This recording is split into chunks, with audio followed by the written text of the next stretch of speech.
Right. It's been 22 hours. Do I remember the case? Totally.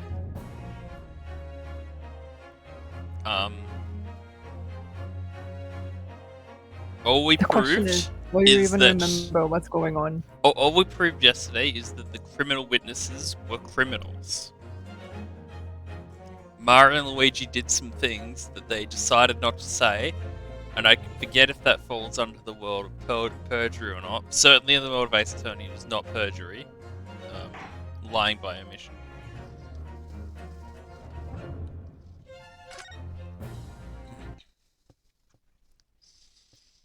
But let's see where the next roughly 2 hours takes us.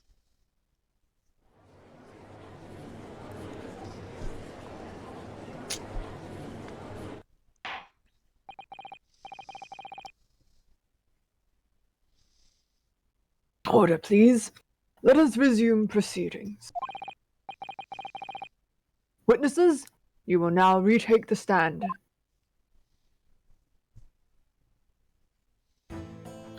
Oh, this might give me a moment. Let's see.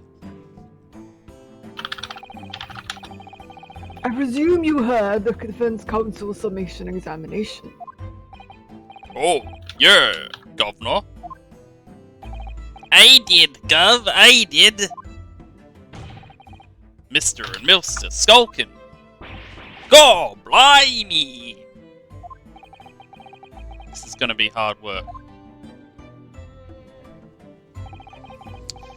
Earlier in the trial, you gave the following testimony about your actions after you entered Windybanks. Well, it was bedlam soon as. No. Well, it was bedlam soon as, weren't it? Can't make him sound British anymore. It was, Nash, it was!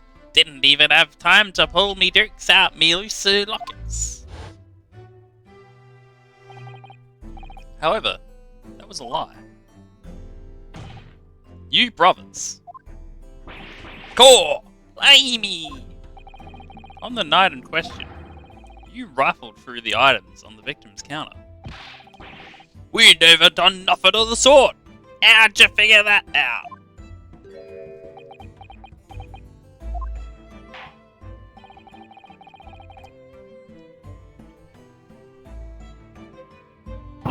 You will give formal testimony once again. You will tell the court precisely what happened on the night in question, and this time, you will tell the truth. Oh, yeah. Oh my god. Each lie that passes through your lips serves to increase the severity of your punishment. And that, gentlemen, may deal a crushing blow to your chances of ever seeing the light of day again. Ooh. A thought worth pondering, perhaps. Say no more, Governor. We hear you. Will blab, will squeak, will peach.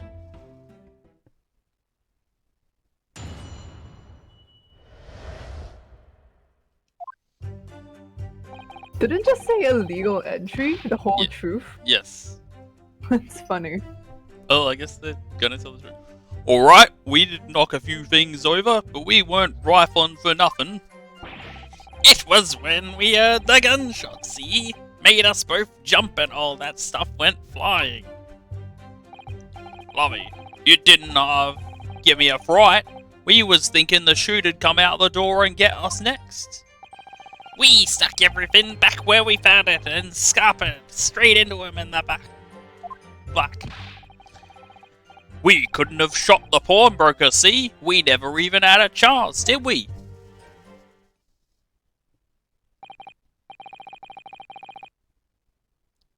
So you admit to the defense's accusation? You did indeed ransack Mr. Windybank's countertop on the night in question. Not ransack, Governor, no? That's right, Nash, that's right. It's more like we tidied up, yeah.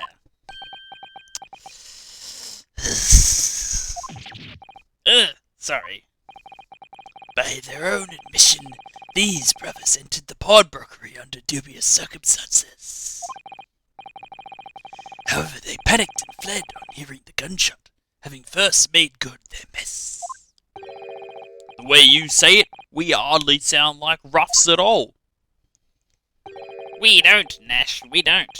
Can't he make us sound a bit more cutthroat? It can't just be coincidence that these men showed up at Windybanks that night. There's more to their testimony than meets the eye, I'm sure of it. He hasn't said anything yet, he's just standing there.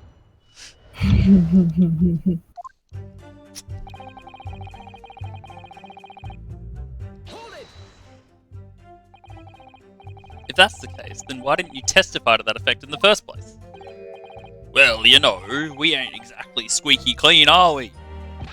We ain't, Nash, we ain't. If we admitted to something like that, people would think we was up to no good. Well said, Ringo, me old China. We'd only land ourselves in even more trouble. And in fact now, as a result of lying in your previous testimony, that's exactly what you've done. Landed yourself in even more trouble. Ah, well, that's rotten luck, says the rotten apple eater. Witnesses, explain your actions to the court. Why did you ransack the victim's counter? We never ransacked nothing. Right, Nash, right. More like we tidied up the place. Ah, sorry.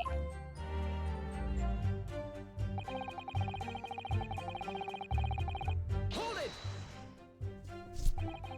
So what you're saying is, the sound of the gunshot shocked you so much, you knocked all those things off the counter. Well, it shocked one of us that much, yeah. This bag of nerves need to learn to keep his shirt on. Look, it was loud, alright, blimey. Me dead granny would have woken up with that bang. Big brother here screamed like a bloomin' baby and fell over on the counter. He knocked over a load of books, a candlestick, and some skull whatnot. That got tangled up in some marionette what knocked over a picture frame what knocked them scales on the floor. You've really mastered working quietly then.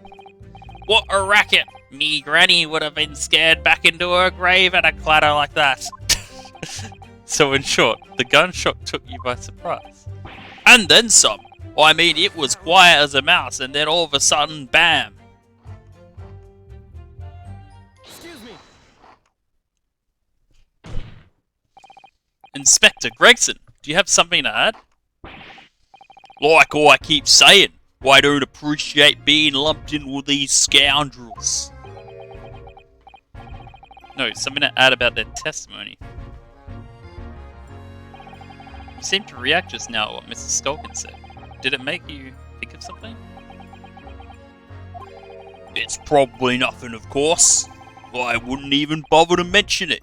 Only, well, the fact is that cases don't get solved if you ignore the little details. How about you just tell us what's on your mind? As you know, we brought these fellas into the yard for questioning last night, and the statement they gave then told a slightly different story to what they're saying now. Did it? You claimed you heard the victim shout something out before the gunshot. Might have, Gov, might have. Does ring a bell now you mention it. Granted, it's only a minor detail, but still, I can't help feeling like perhaps you've been a bit sloppy with your testimony here, eh, fellas? If I discover the witness's testimony has been any more sloppy than it has been hitherto proven to be, I shall be forced to bring the very harshest punishment to bear against them. Is he biased? I feel like he's biased. Well, get it right this time. No way. No one has ever gotten accused of purgatory in an Ace Attorney game. That's it. Yep, it's all coming back to me now. Then speak. Supplement your testimony with whatever details may have miraculously returned to your questionable minds, sirs. Here. Right you are, Gov.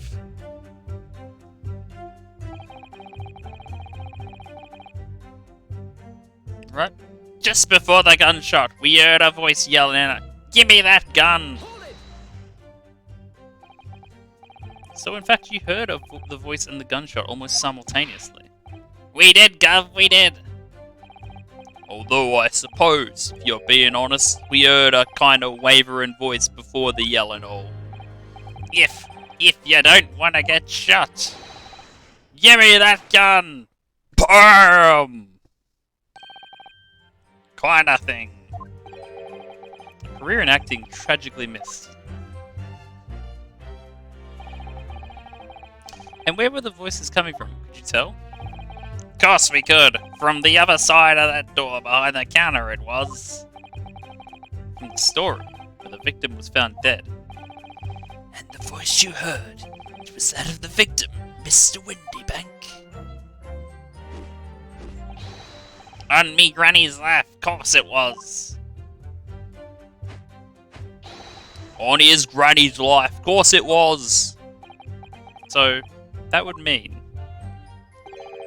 that you both knew Mr. Windybank and the sound of his voice. Yeah, so that would mean what? What, Nash? What?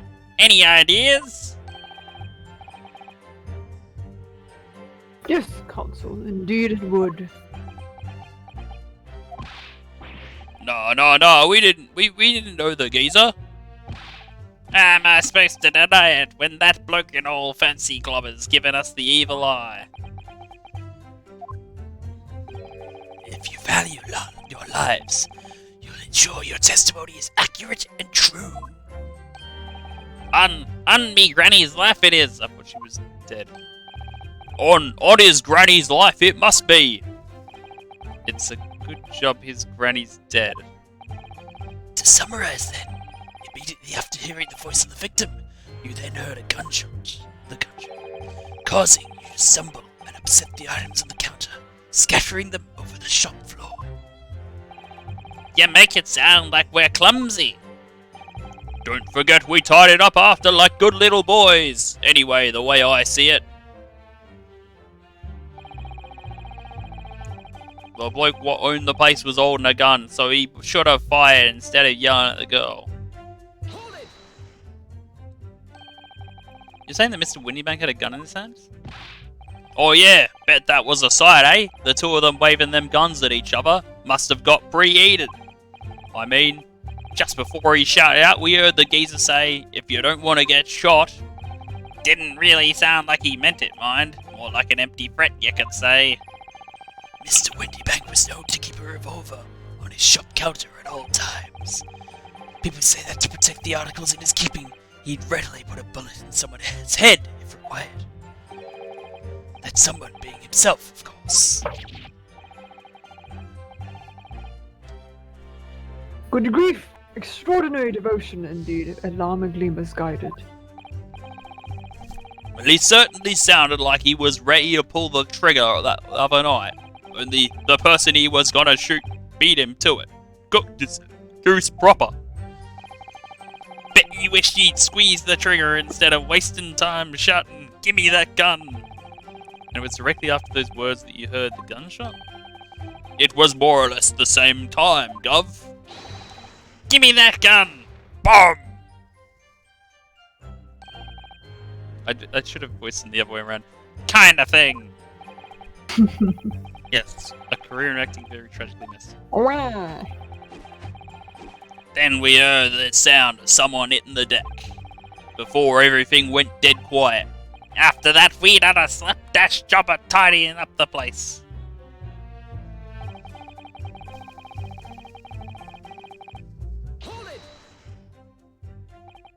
So, you didn't try to open the storeroom door then? Not on your life. It went deathly quiet after that, it did. Put the wind right up me. But anyway, the door was locked, weren't it? No way that was opening. Yes, of course. It was locked from the inside, or so we've been led to believe. It was, Gov, it was! From the inside! Right, so we had no way of knowing what was going on in there, did we? Unless there was some other way to get a view of the inside of the storeroom. Like through the keyhole or a spy hole, perhaps. Don't ring no bells, don't light no lights. We had to cut and run before we noticed anything like that. We're still cutting our teeth in this game, see? But one day... we'll really cut the mustard! Please, cut it out. But as we know, behind that door was the victim's lifeless body, with the accused not 2 feet away.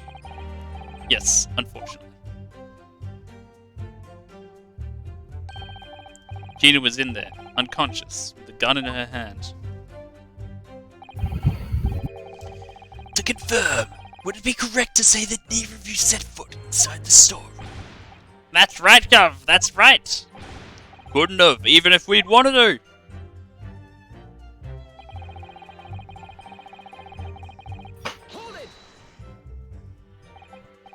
Yes, whereupon you fired a shot from your own gun at Mr. Herlock Sholmes. Oh, yeah, we was a bit hasty there. We was, Nash, we was. Truth be told, I was already shaking like a leaf when you lot turned up.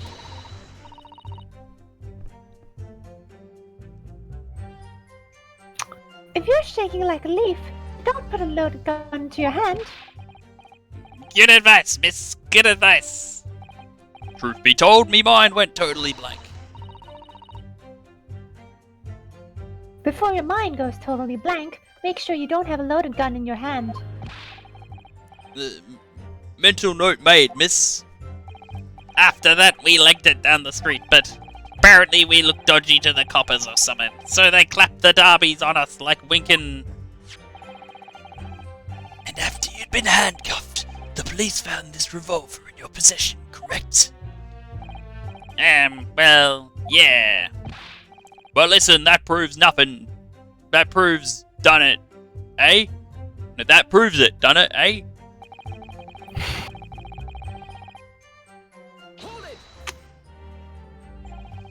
And why should we believe that?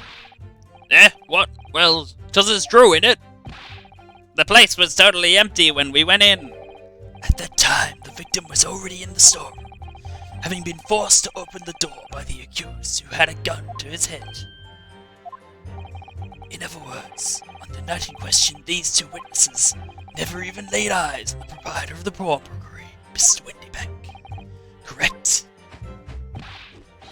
You've got it, mister. Down to a T. So the Skulkin brothers never actually encountered Mr. Windybank.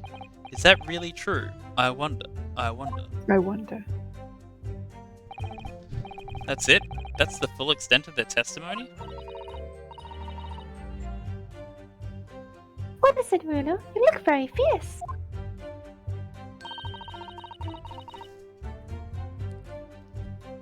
I could pour you some herbal tea if you're tired. Oh, thank you, but I'm fine. Being such a logical thinker, you'll probably laugh. But I feel as though these brothers are still hiding something. Something important. Is there nothing more than a feeling? It is nothing more than a feeling, though. I've got no proof to support it.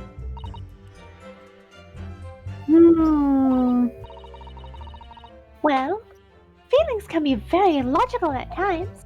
Sorry? People's expressions, movements of their eyes, the words they choose.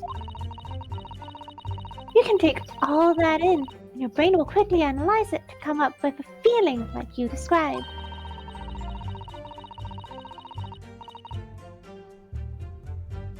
You've concluded that there's something suspicious about this testimony without knowing why. That's all.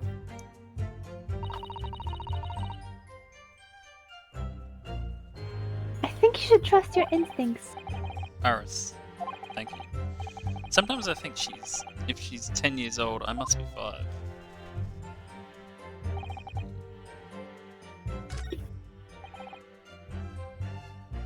Gotta look at my evidence, I guess.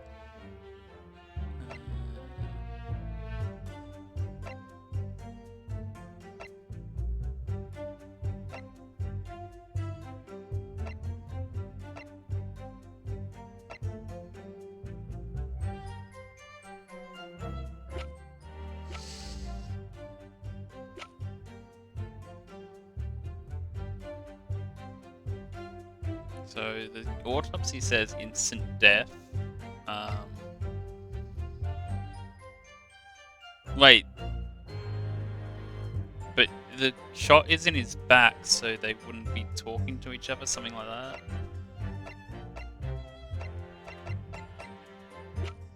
That's where I mean, we worked out that they probably shouldn't be able to see him, right? See the conversation, see what's happening beyond the door. No, but like, just my point is that if it was shot in the bank, then they wouldn't be having a conversation. Hmm.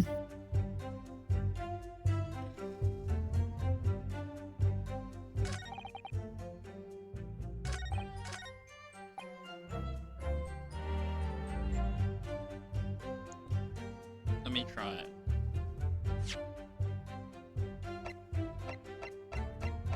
Remember to save your game beforehand so you can save scum. Oh, that's fine. Objection. Okay, it's not that.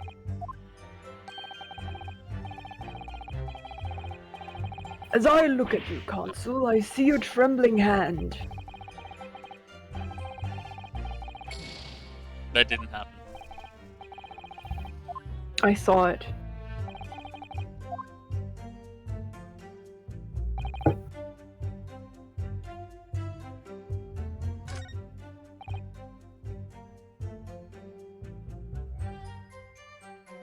Wait.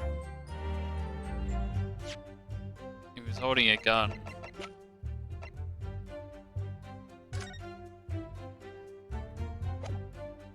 He wasn't holding a gun? Objection. There we go. So you're saying that on the night in question, the victim, Mr. Windybank, was wielding a gun, is that correct? That's it, Gov. You've got the picture. He was, Nash. He was. He has, Nash. He has. No question. And yet, photographic evidence obtained immediately after the incident clearly shows that Mr. Windybank was not holding a firearm of any description. Eh? You what? Gordon Bennett! That ain't right. Wait a minute. No, something else. Objection. How do I know that name? There can be no question that the victim's revolver was used in the incident. I would remind the court that Mr. Windybank's gun was found at the scene. Not only was it identified as a murder weapon, but it was found in the accused's hand. Yeah, the mole tooler used the victim's own gun to finish him off. Give me that gun! BAM! Kinda thing. Hold it! Say exactly where you are. Right there. Eh?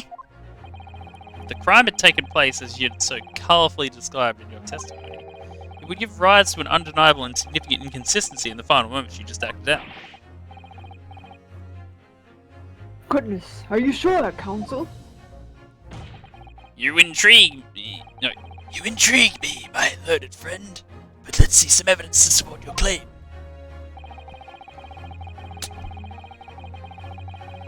Where is the proof that demonstrates this inconsistency in the witness's portrayal of the victim's final moments?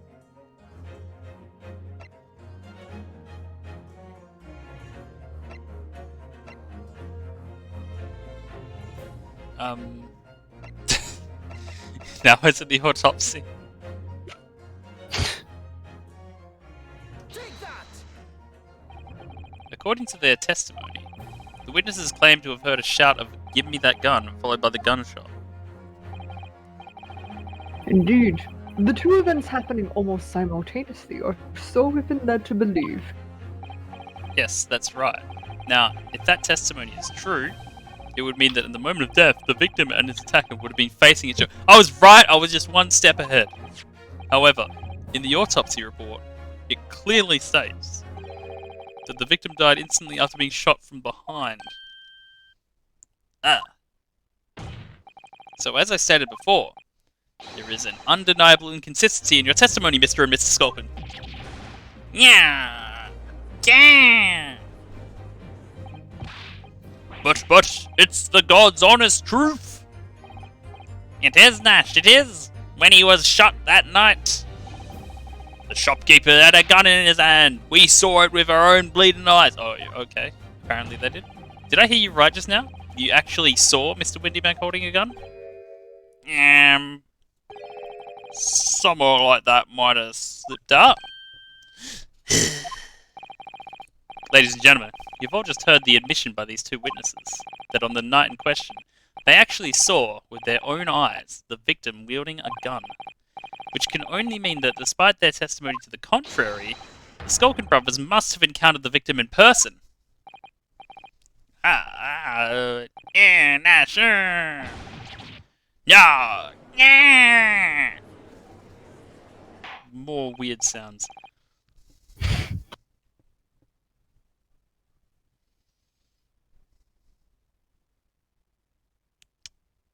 Order! Order!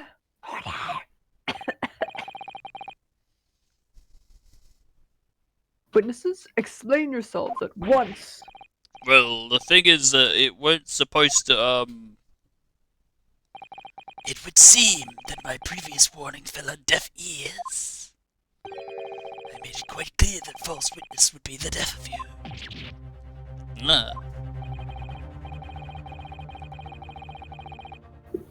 Am I to understand that you replaced the untruths of your original testimony with renewed lies? Ever so sorry, Governor. Truth is, Cut it out, Nash, cut it out! If we blab now, you know what he'll do to us. He? Who are they talking about? Let me make your position here perfectly clear. You will talk. There is no other option available to you. Yeah. Bruv, come on, the game's up. But he'll have our cats for gutters. In case it hasn't quite sunk in yet, no matter how hard you try to hide it, the truth will come out.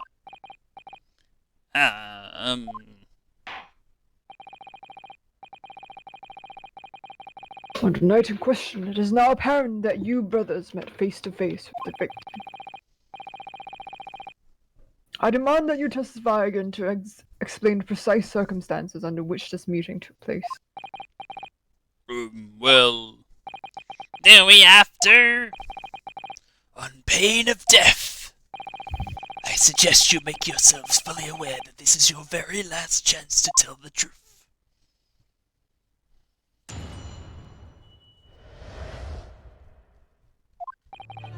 Alright, so we'd just gotten inside the gap and heaved a sigh of relief when the geezer showed his mug. Give me that gun, he bellowed, and then he flew at us like he was possessed. I thought we'd had it. For an old geezer, the bloke was strong as an ox. He chucked me over the counter. I pulled me gun on him, and then he legged it through that door into the back room. We never had nothing to do with killing him. That's all what happened, I swear. So you're now telling me that moments before the victim was killed in the storeroom, you in fact encountered him in the main part of the shop? Well, yeah, sorry. Well... we find ourselves at an interesting juncture.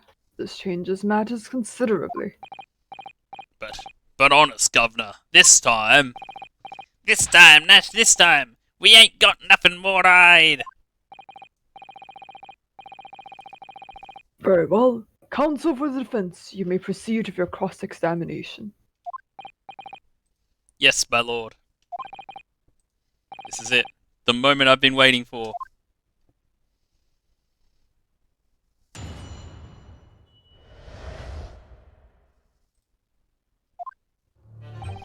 Alright, so we just gotten inside the gaff and heaved a sigh of relief when the geezer showed his mug. When you say geezer, I presume you mean the victim and proprietor of the shop, Mr. Windybank. Who else? Sorry, I mean, that's right. We was keeping a close eye on the entrance to the gaff, obviously, but we never thought no one was gonna come out of the back room like that. The back room being the pawnbrokery storeroom? Yeah, that must have been where he popped up from. Only place he could have been. So it would seem the victim was already in the storeroom when these brothers entered the premises. The Which means Ginny must have been there at that point as well. But that doesn't make any sense, does it? Jean had threatened Mr. Windybank into the storeroom with a gun. Then why would he have emerged from the same room all alone when the brothers arrived? Oh, I don't know. Did you see the accused at that time? What? That mole tooler? Couldn't tell ya. No way, Cobber. We had bigger fish to fry then. I mean, the old geezer just lost it. Give me that gun, he bellowed, and then he flew at us like he was possessed. I thought we'd had it. You mentioned that Mr. Windybank shouted those words in your previous testimony too. However, you claimed that you heard him yelling them in the other side of the storeroom door. Oh, did we? But the truth is, he was shouting those words at you, wasn't he? Oh, well, yeah. Was the victim, Mr. Windybank, wielding a gun at the time? Was he ever? Blimey lummy. A great ugly barrel he had, pointed straight at me frontispiece. So what you're saying is, you definitely saw Mr. Windybank with a gun at that time, is that right? It is, Gov, it is! Spot on! And all of a sudden he came at us, he did? It was Bedlam! I didn't know who he was going for who! You're clearly going for each other. Like Nash said, we thought we'd had it. I mean... For an old geezer, the bloke was strong as an ox. He chucked me over the counter. Yes, I noted that you mentioned the counter in your previous testimony too. Well, yeah, of course we did. He knocked over a load of books, a candlestick, and some skull whatnot. I got tangled up in some marionette. What knocked over a picture frame? What knocked them scales on the floor? So in fact, it wasn't the sound of a gunshot that shocked you and made you knock these things off the counter. Well, big brother here went flying over the counter like a gunshot, I can tell ya. Then the old geezer pinned him. He did, Nash, he did. If you hadn't been there, the bloke would have flattened me like a bloomin' pancake in seconds. At the time in question, the alarm was raised at the local police station via a secret cable from the pawnbrokery. There was a button under the counter used to activate it, which was presumably pressed by the victim. That's right. When the brothers fled the scene and back onto the street, they ran straight into the arriving police, didn't they? Poor Mr. Windybank. He did everything he could to protect his shop. I pulled me gun on him, and then he legged it through that door into the back room. Oh, whoops.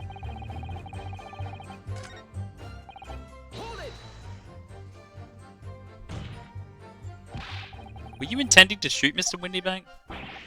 No, never. I was just, looking out for me, bruv, weren't I? He was being flattened, don't forget. By a man whose shop was being burgled, yes. And then, the man fled into the storeroom where you pointed your gun at him. Is that it? Yeah, that's it. He shoved me away and then ran through that door and shut himself in. There's something about that last remark. Something that doesn't quite ring true. I wonder why Mr. Windybank ran away to the storeroom. What? Well, according to what everyone's saying, Ginny was in there waiting for him with a gun. Ah, yes, that's right. Gina allegedly used Mr. Windybank's gun to threaten him and force him to open the storeroom door. In which case, how did the gun end up in Mr. Windybank's hands again?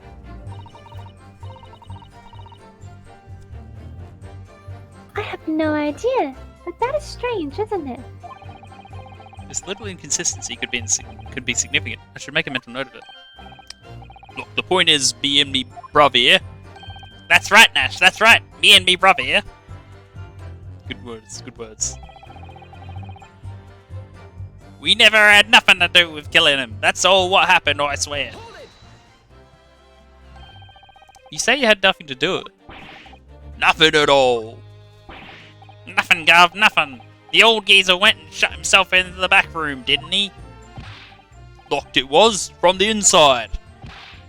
We knew it was because we tried to open it. But it's a decent door, that one. Good and strong. Wouldn't budge an inch. So in the end, the situation remains unchanged. Inside the storeroom, with the pawnbroker there was only one other person. The sole person who could possibly have shot the victim. The accused, Miss Gina Lestrade. Ah, It would indeed appear so. What say you to that, Counsel? I don't know. Was there anyone else apart from Gina who could possibly have shot Mr. Windybank? Let's say yes, for the sake of it. Mr. and Mr. Skulkin. What? what's that look for? From the moment you admitted that you'd encountered the victim face to face that night, the course of this trial changed completely. Oh, I mean, Ringo, I guess, because he's short. It did? What is your point, my learned friend? The question we must answer is who could have shot Mr. Windybank? And it is the belief of the defense that the defendant is not the only possible answer at all.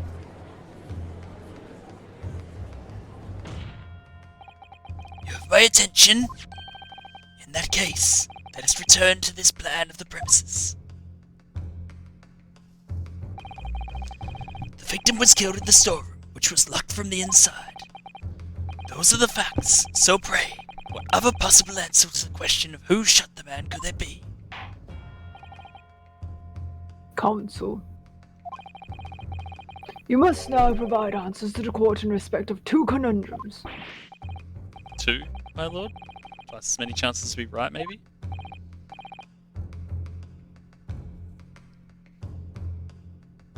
Indeed. Namely, from what location did the culprit shoot the victim? And furthermore, where was the victim at the time? Understood, my lord. Are you alright, Bruno? I'm not entirely sure, but there's one thing I am sure about. If I can prove there's a credible new alternative to what happened, it would change Gina's prospects hugely. So now, time for some clarity. Show the court on this plan the answers to the questions posed by his lordship. If you believe someone else could have killed the victim, indicate from where that person could have fired the gun. I mean, like, around here. Is there, like, any markers? I'll just say, like, here.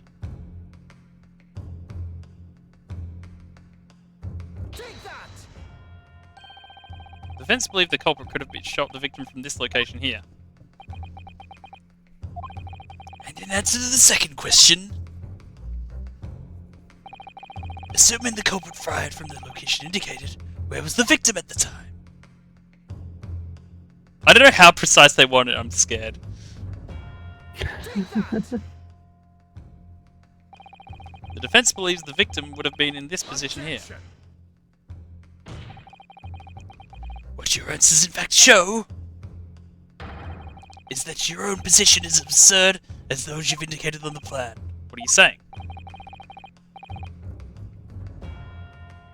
What Lord Van Zeeks is saying, Counsel, is that your answers are clearly flawed. Ah! I knew it. It's twice as many chances to be wrong.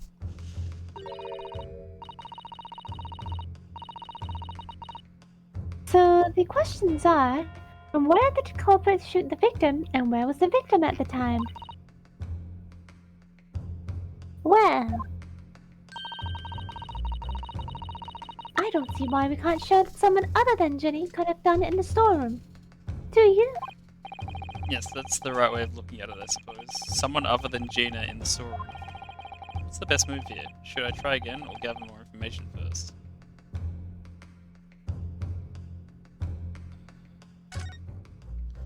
I feel like I don't see what's wrong with my suggestion, really. It's just like, the defense would like to point at the locations again. Well, well, you appear to be a glutton for punishment. So now, time for some clarity. Show the court on this plan. Yep. Like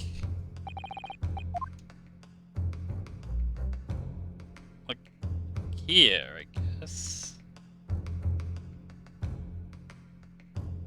Take that!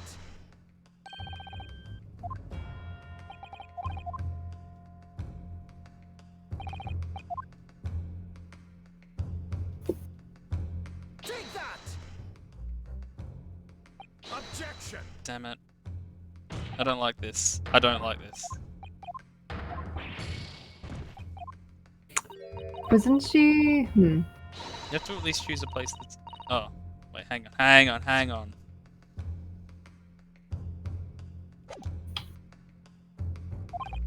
Oh, I mean... I swear they just said that they shot from inside. Bullshit. Ah!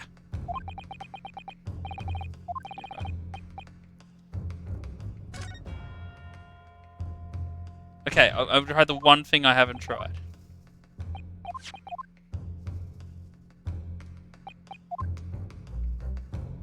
Take that!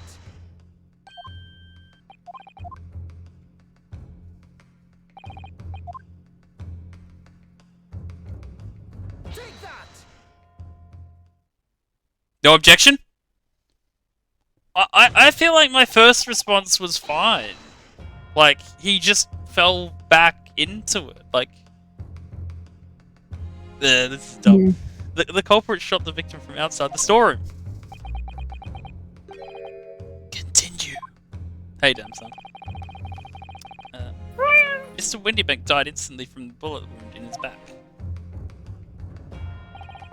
Looking at the stain of blood in the storeroom floor, it doesn't appear that the body was moved after death, which tells us he was almost certainly shot while he was in the storeroom.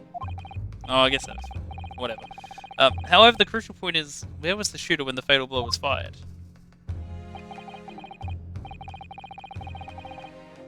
So you are adamant that the shot was fired from outside the storeroom? Well, according to the Skulkin brothers' earlier testimony, I pulled me gun on him, and then he legged it through that door into the back room. Mr. Windybank ran away through the door. You have to assume that the door was open at the time. Ah! It was at precisely that moment, when the victim was fleeing for his life, that these brothers had the perfect opportunity to shoot the man in the back once he was inside the storeroom. Oh! Yeah!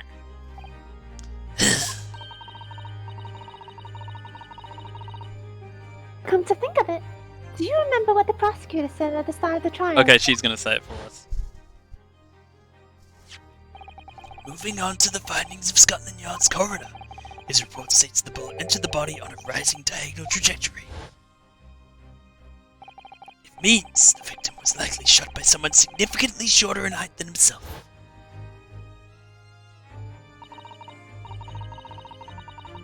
Poor man. Shot while he was running as fast as he could to safety. Ah, of course. He would have been leaning forward as he was running away. Oh, that's silly. I didn't even think of it that way. So even if the bullet was fired horizontally, it would still have entered his body on an upward trajectory. What? See, there's this episode of Columbo where the victim, like, the killer is like wearing a balaclava or whatever, and like they're trying to like, and Columbo makes the point of saying that like, if they've got their arms up like this, then the bullet wound would be higher up in their clothing or whatever, something like that. Yeah, I remember that. Everything is Columbo.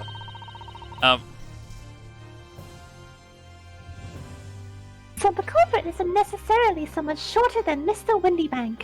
It's all, but then there is someone who is shorter than Mr. Windybank standing right there. I'm not talking about Iris. I'm sure my learned friend hadn't forgotten that the storeroom door was found closed and locked from the inside. You claim the victim was shot as he fled into the room. You also claim his corpse was dexterous enough to turn the key in the lock. Ah, but what if someone else locked the door? Yes, there is someone else who could have locked the door to the storeroom door. Is that so? Very well then, Counsel. Present your hypothesis to the court. In the scenario just described, the defense's assertion is that the victim was shot from outside the storeroom. In which case, who shut and locked the storeroom door from the inside? Take that! Obviously, the person who locked the door was the only other person inside the storeroom at the time. The defendant, Miss Gina Lestrade. Objection! That's absurd! You're suggesting that the accuser deliberately engineered the sealed room. For what possible reason? Such actions would only serve to tighten the noose around her neck. Obviously, because there's someone with a gun on the other side of the door, you dummy! I'm inclined to agree, I must say. Well, Counsel, Yes. That's a tricky one, that, isn't it?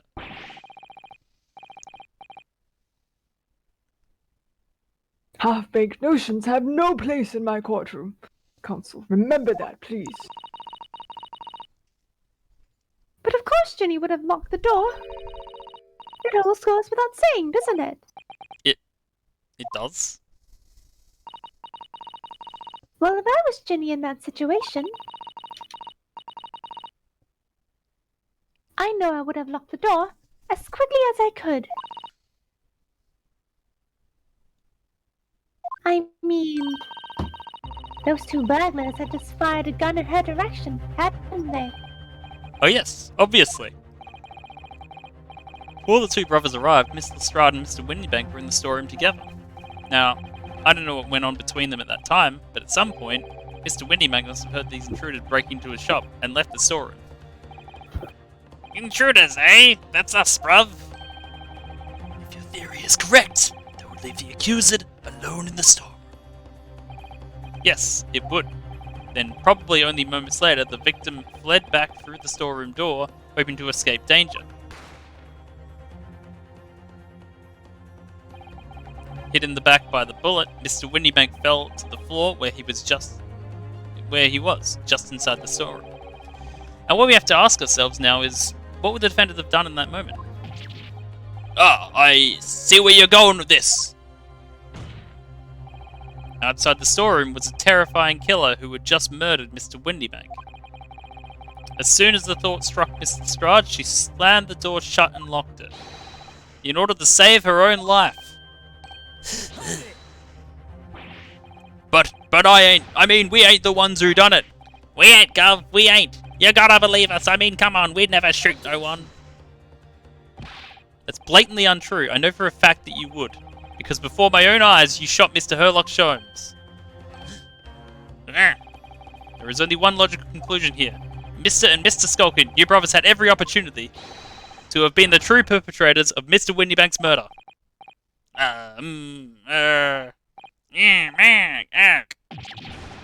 Nah. Why is he pointing at Van Zeeks and not them? You mean to say it wasn't the pickpocket who shot the bullet? I should have known it was those three brothers. They looked as shady as a dense forest. I missed the That first was one. amazing, Runa. All the members of the jury seem to be firmly on your side now. I know. First time ever. And probably the last.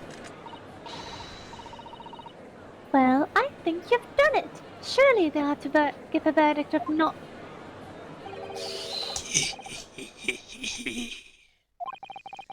An admirable effort, my learned friend. What's this now? He's laughing. You seem to find the situation amusing, Lord Van Zeeks. I myself find the defense's argument most persuasive. I dare say, such chicanery is the bread and butter of the street performers in your provincial eastern nation. But such blatantly malicious conjuring tricks amount to nothing more than inexcusable pettifoggery. What? The hypothesis you put forward so ostensibly, credibly, cannot and will not stand. Because you see, it contains a fatal flaw. fatal flaw? Do you mean to tell me you are unaware of your logic's failing? I say, Lord Van Zeeks, might be an idea to explain this bowly conjury trick, or whatever it is, to the troops on the ground. The fatal flaw in my learned friend's argument is really very simple to understand. Assuming you're not too dim-witted to count bullets. By George, count bullets. Oh dear. He noticed then. What's everyone talking about? Counsel, Yes, sir? tell the court how many bullets were found at the scene of the crime. Two. 2 bullets.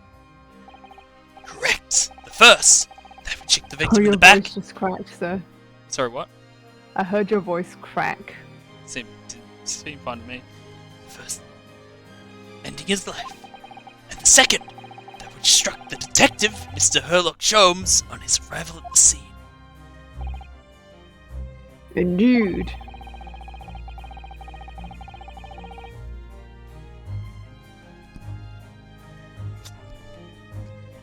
The defense presented a picture showing damage caused by a second bullet earlier in the proceedings.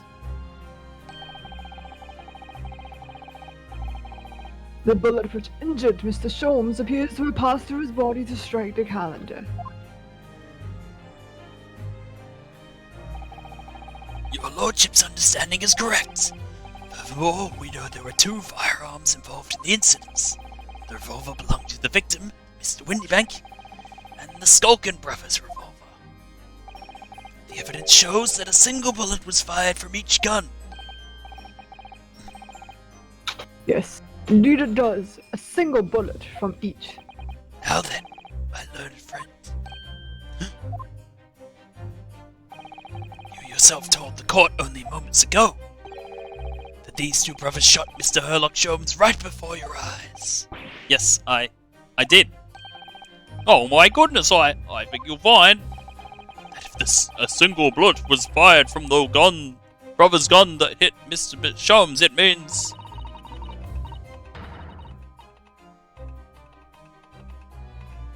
Windybank, not shot by same gun. Stop. Only 1 bullet. Stop. Exactly. Yes, this Nipponese street performer presented an ostensibly credible argument. However, it was never anything more than a diversionary trick, with no hope of standing up to scrutiny. Ah!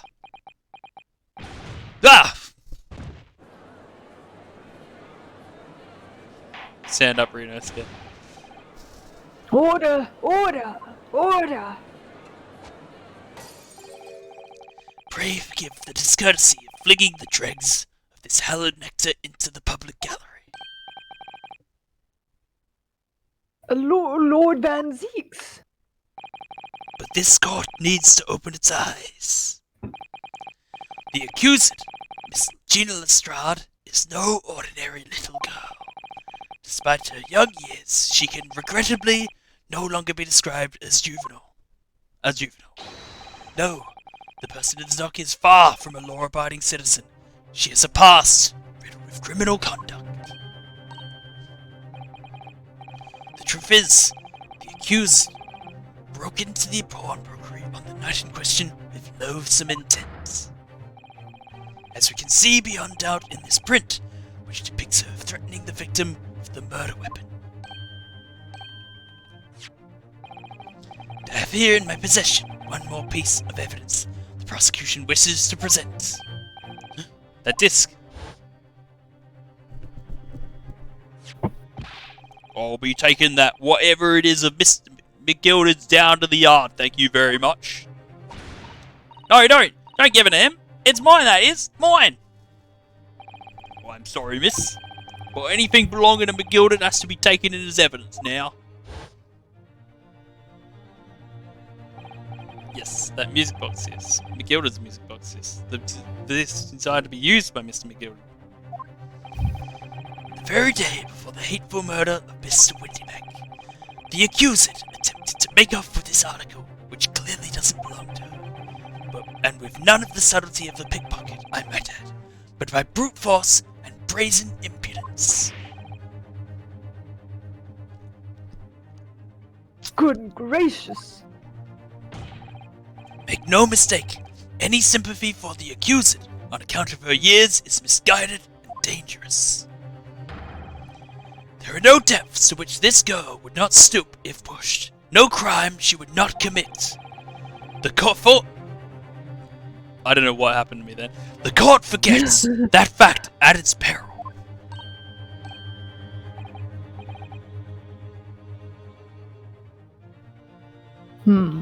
I see.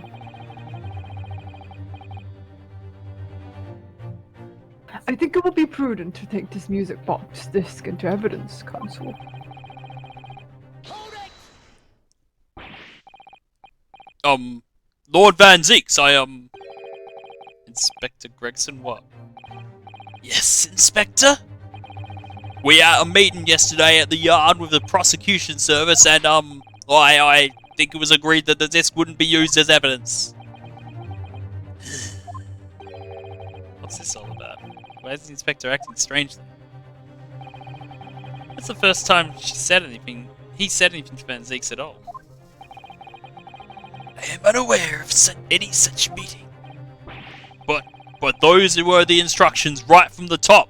The government bigwigs were insistent.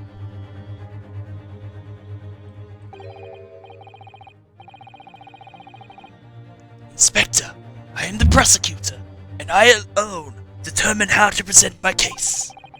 Your warning is noted. Thank you. The prosecution wishes to proceed with submitting this disc as evidence, my lord. Indeed. Bailiff?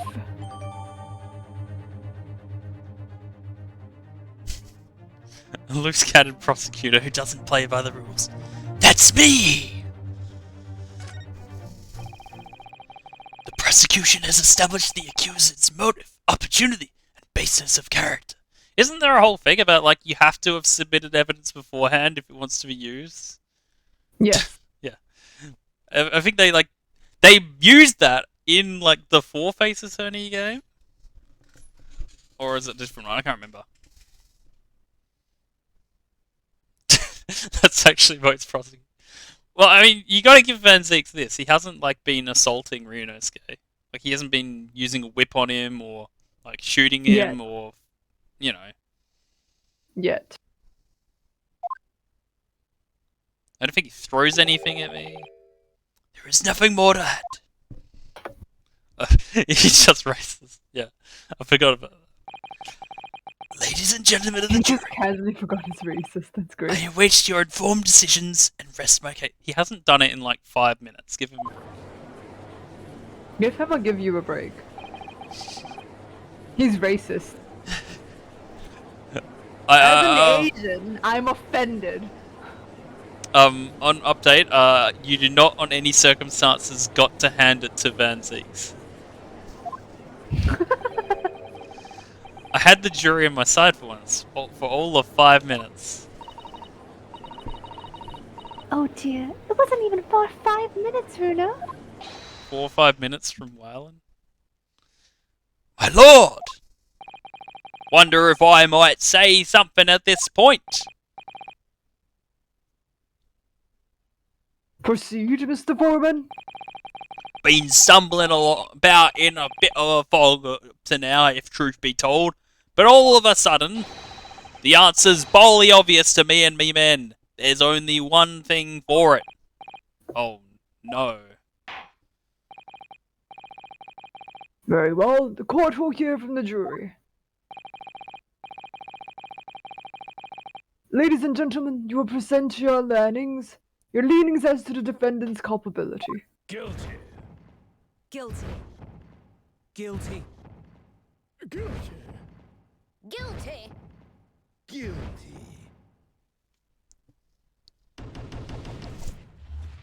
Damn it, not again.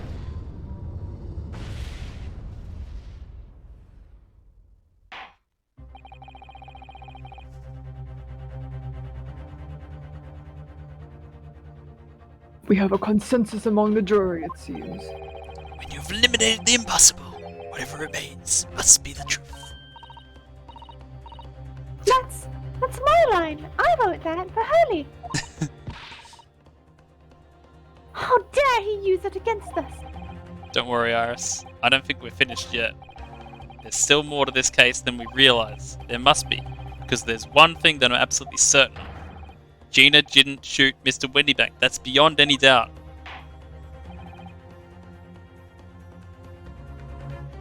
Very well. We will proceed to the second summation examination of the day. Mr. Foreman, are you and the other jurors ready? Garrett Squadron is primed and ready for action, sir.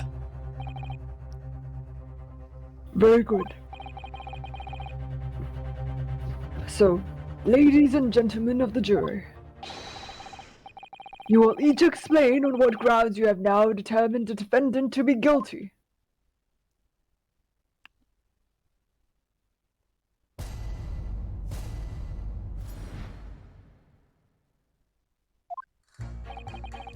Once a rogue, always a rogue, I say.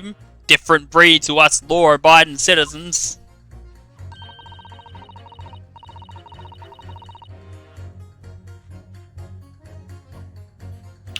If only 2 bullets were found at a scene, I would say the whole case is done and dusted. You don't need a stereoscope to see the truth here. Every which way you look at it, it was that pickpocket. I never imagined that simple operation would cause me such grief. That's a really good evidence.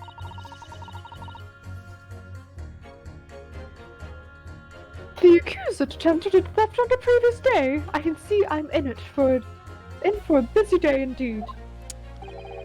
I am ballistics expert. I have seen many shootings. There is nothing I do not know about guns. I was waiting to use the Borat. It would seem there is a little remaining room for doubt. Have to admit, I was rather bowled over by the argument put forward by the chap in black. But when that fell apart like a house of cards, I saw I'd jolly well been hoodwinked. Well, no more. Ugh, the whole courtroom is turning against me. It's not fair. Nothing ever is, Iris. Iris? That prosecutor's being mean. Just because Ginny's done some things she shouldn't have done in the past, that does not make her a murderer.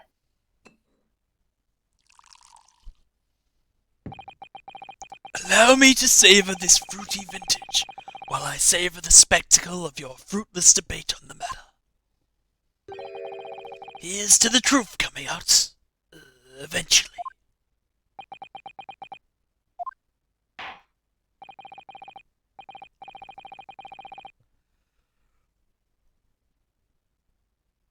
That's enough preamble.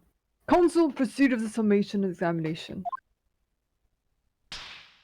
Oh, I forgot he can do that. Yes, my lord.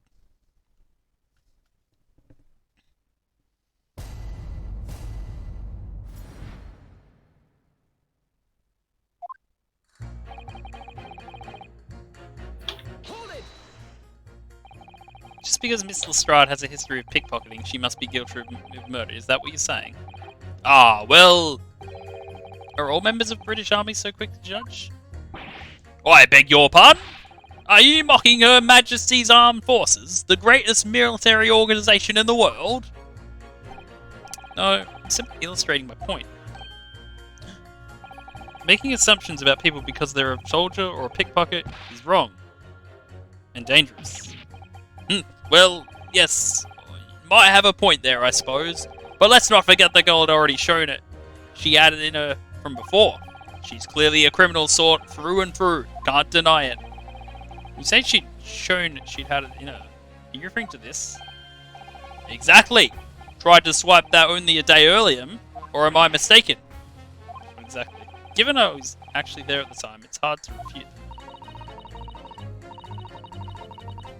I've never actually seen the real thing. I can't wait to have a closer look at it. Oh, yes, of course.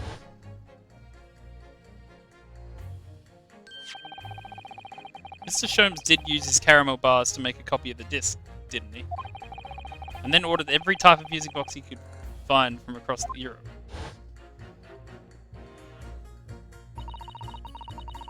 We still don't know what tune it plays, though, do we?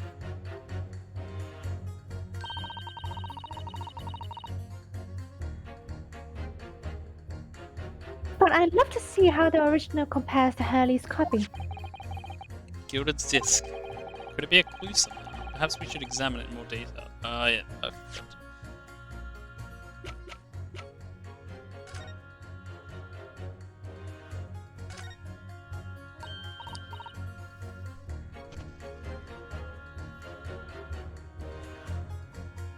Oh, Bruno, look! This is blood! Oh, Sherlock. Yes, you're right. Just a small smear, but definitely blood. No, she's not Sherlock. Actually, I feel as though I might have noticed that before.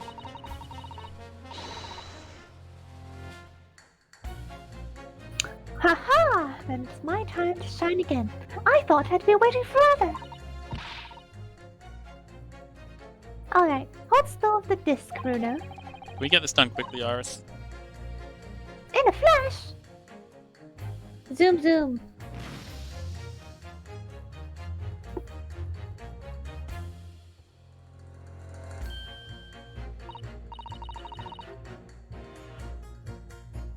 Ooh, a lovely bright shade again. Wait, that colour. What is it? It's just that green. It's not the first time we've seen that colour, is it? I know, yeah, I just can't remember which one it was.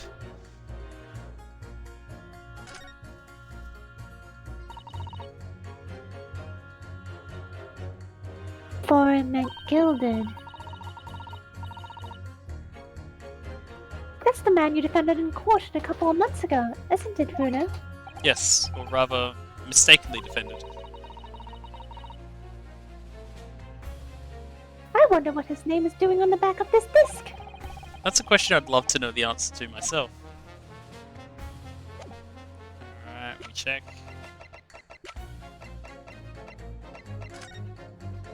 Oh, so it's Sherlock. Sherlock Holmes. It's blood, I guess. That's weird. It's very weird.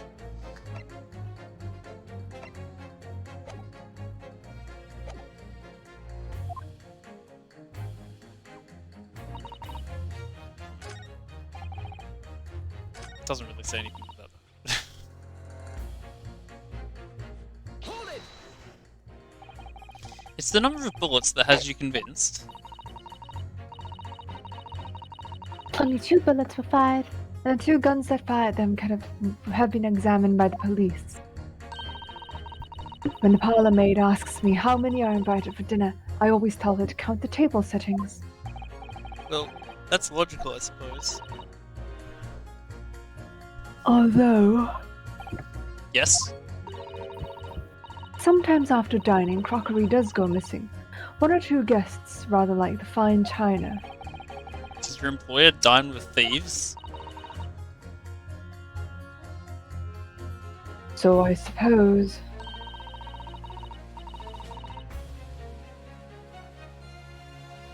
If there was another bullet somewhere of which we were unaware, I'd have to reconsider my position. A third bullet, somewhere on the scene. Could that be possible?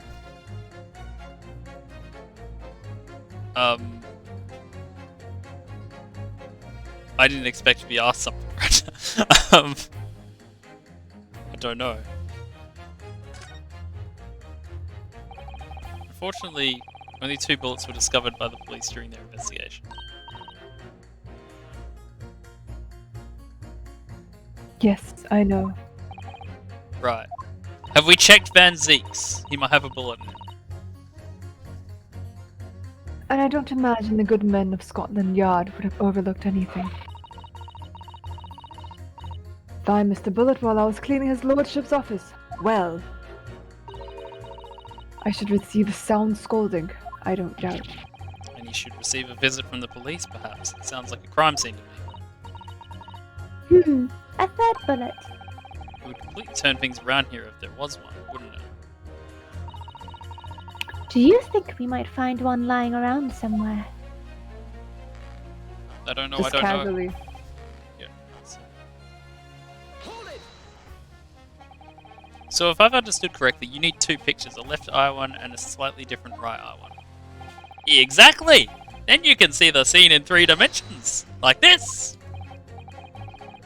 So if you have 2 bullets, I don't suppose you can see anything useful with them. I think you'll find that no matter how much you squint, the truth of the situation always looks the same here. The only person who could have shot the victim is that girl in the dock. How can you be so sure of that? Think about it. The Skulkin brothers shot the great detective, didn't they? Yes, that's been mentioned once or twice. Well then, surely it's coming into focus now, isn't it? This is a waste of time. I'm not going to change this man's mind anytime soon. Okay. Hold it! Would you please stop muttering about things that have nothing to do with this trial, sir? The defendant's life is on the line here. Well, the thing is, I couldn't really say that it has nothing to do with this trial, to be honest. Huh? I mean, there's no question that the man was shot, but the bullet had simply vanished from his stomach. It's quite inexplicable, don't you think? I almost don't want to ask, but this surgery you've been muttering about all this time, you were operating on... What was the fellow's name now? Erlich? No. Erlock? No. Airlock? Erlock Sholmes, by any chance? Yes, good lord! It was that Hairlock fellow! What? You're the surgeon that operated on Mr. Sholmes? That's right, using the very latest anesthesia techniques, I might add. It was a fairly major op, I can tell you. This is crazy. But here's my number. Let me see. That fellow was brought in here not long after midnight, if I remember correctly. They said he'd been shot by some criminal or other, so I opened him up like a shot. But the funny thing is, I went over his insides with a fine-tooth comb and I couldn't find the bullet anywhere. So I'm afraid I had to throw up my hands and just stitch the fella back up. Wow. I hate to state the obvious, but... Yes? Surely that's because the bullet is still at the scene of the shooting. The counsel for the defense is correct. The most rude jury you've ever seen. I guess, like... It could... Like... They're way too involved, but, like, they're not necessarily in a bad way. Not like the umpiring in the grand final! No, Hmm? No, I don't know if you read the line or not. The bullet that the Skulkin brothers fired at Mr. Sholmes had hit him in the stomach region, then exited his body and lodged into the shop wall where the calendar was hanging by the door. I think you'll find it's really quite simple if you just consider the problem 3-dimensionally. Oh, what do you think I am, son? Well, juror number 4 is about the best I can do. As soon as I saw the wound to the man's stomach, I flipped him over. Like a pancake? Are you saying you checked his back? Of course I did. There wasn't a trace of injury. No sign the bullet had left the body at all. What?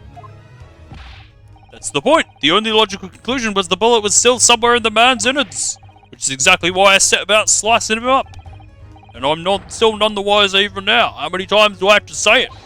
Can somebody please explain how it happened? Can somebody please solve the mystery? It's almost as much of a mystery as how this jury was put together. I mean, yeah, okay, so obviously, like, there was 3 bullets, I guess, or something, but... Wait, that's not what he said. I guess that's the thing I have to, like, pitch, but anyway, we'll just do the rest. Hold it! What do you mean, you're in for a busy day?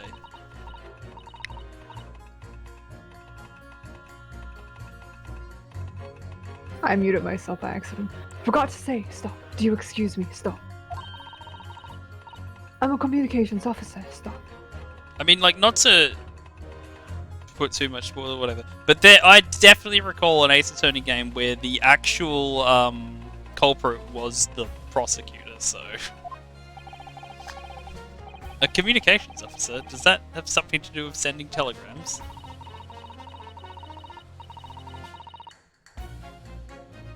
Everything from personal messages written by members of the public to the latest news in the capital. I convert all the messages into Morse code and tap it out to the entire world electronically. To the entire world? Thousands of miles of cable under the sea! Stop. Worldwide communication network. Stop. Information transmitted to and from all corners of the globe. Stop. Ah, yes. She was getting equally worked up about radio waves all the life before, wasn't she? I specialize in communicating information from governments, departments, and newspaper offices. I see. I'm sure I shall have to wire the newspaper reports for today's guilty verdict later. So no sleep for me tonight, I imagine? Let's just finish the trial first, shall we? Hold it! I thought you were just a tourist. Good day! I am visiting London for sightseeing. I would like to take a bus to Crystal Tower, please. There's no way he's just a visiting tourist. So, you're a ballistics expert. Who knew? I have much experience with guns. Ah.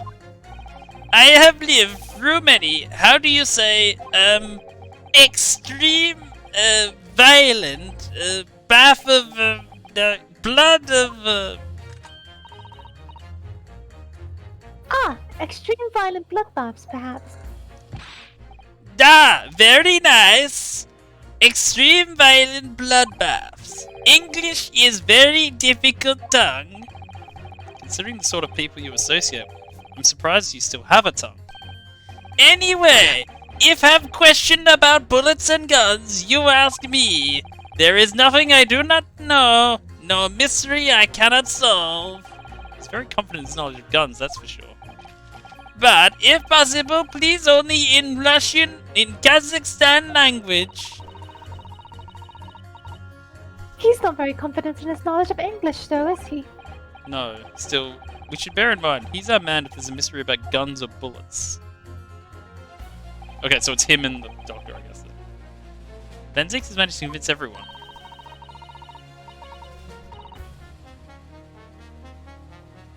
Well, you haven't eliminated the impossible, he said, but he hasn't. If we're gonna fight back, we need more material. And we have to fight. We have to turn this trial around again.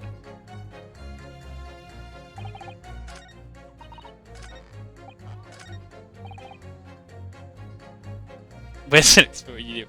It's a bit subtle. Objection! Those two statements clearly contradict the idea that all I do is pit jurors against each other. Ooh, a ballistics expert. Bitting? B-A-T-T. On the night in question, Mr. Shones was shot by one of the Skulkin brothers, but since there was no sign of an exit wound in his back, we must assume the bullet didn't pass through him. However, no bullet was found lodged at Mr. Shones' body either. Furthermore, a bullet was found lodged into the wall of the shop where Mr. Shones was shot. Juror number 6. Hello, my name is Philin. Pleased to meet you. This apparent contradiction in the facts that is so clearly troubling juror number 4. Are you able to explain the mystery? I have seen very similar situation in Motherland. It was night. There was blizzard. I was running away along Mountain Road in freezing cold. Golly. The snow was piling high on both sides of road. It was very narrow and dangerous. My pursuers had hunting rifles and they were gone dogs, lads. Mental note, don't ask too many questions. I was shot from behind and I fell down in snow, and the situation was very similar to what I hear today from Doctor. They could not find bullet in my body, and no sign of, how do you say, exit wound. Then where did the bullets go? Bullet never hit me. Well, if it never hit you, why did you fall down? Bullet hit frozen wallabies very close to my side. What? One small piece, very sharp, broke away from lump of ice and pierced my body. It made deep wound that looked just like bullet wound. Good gracious. Of course, piece of ice quickly melted inside me, and that is solution to mystery of disappearing bullet.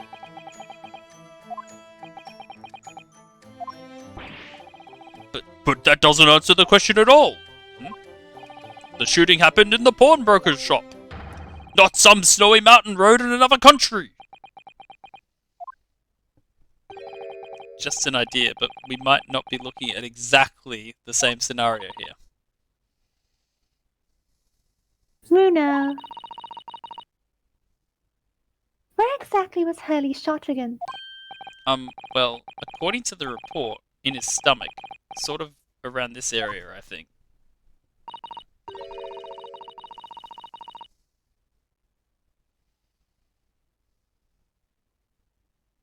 Well, that's precisely where he always wears a little pouch on his belt.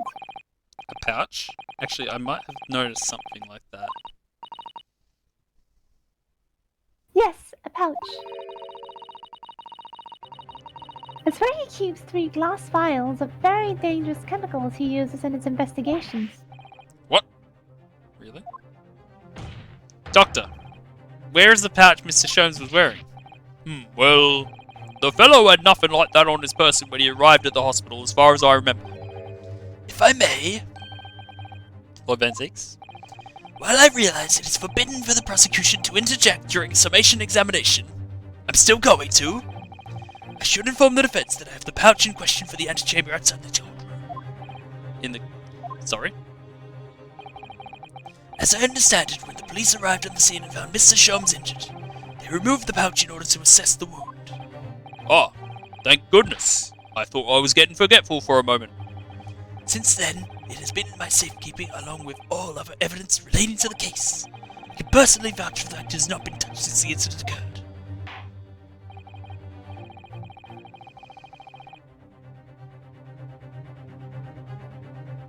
Very well. Well, extremely unconventional during a summation examination. I must demand the prosecution presents the item in question with all speed. Bring forth Mr. Herlock Sholmes' pouch! I don't know who was saying it, honestly, probably the bailiff. I see. So this is the pouch worn by Mr. Sholmes on the night in question, is it? Look at that! One of the files is broken and the lever around is scorched black. It's almost as if the file exploded. Exploded? So, that night, the bullet from the Skulkin brothers' gun struck Mr. Sholmes' pouch. And it was the glass vial exploding that caused the fellow's injury. This bullet did not penetrate victim, but was deflected into wall of shop. Well, that doesn't mean there's an extra bullet then. A delightfully complex aroma. Well, it would appear one mystery has been solved at least. Though it has no bearing on the truth of this case. The bungling and burgling brothers shot the detective, and the accusers shot the pawnbroker. The pertinent facts of the case remain unaltered. But at least the mystery is solved. I can sleep easy tonight. Thank you, young man. Nah, thank you very much. Glad I could help.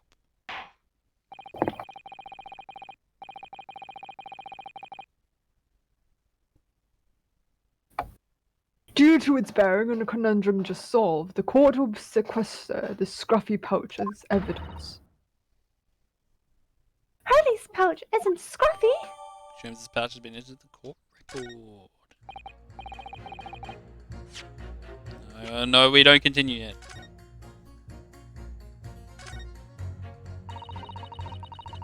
These glass vials are full of Hurley's homemade potions. Homemade. Yes, like fingerprint powder to show up where people have touched things.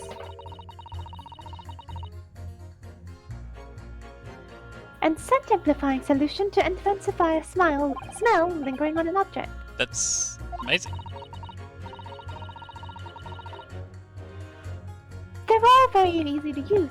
There's just one thing that you have to be careful of. They're all very flammable. Mr. Sholmes is a walking bomb. Either he's passionate about finding the truth or just oblivious to the dangers.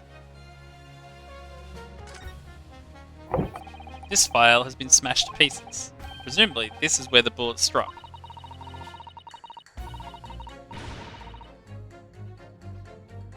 As soon as the bullet hit the chemical in that vial, there would have been a really big explosion.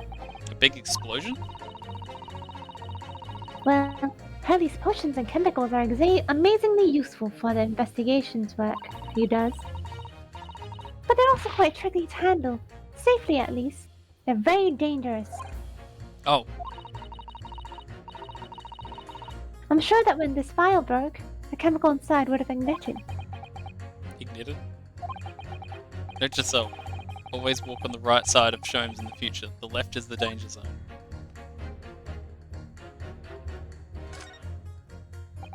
Oh look, there's a hole here in the back. It doesn't look like much of a bullet hole, but clearly something's ripped through the level of great thoughts. Something must have pierced it somehow to have left this hole behind. Yes, it looks that way. Mr. Sholmes and his pouch both took a beating, didn't they?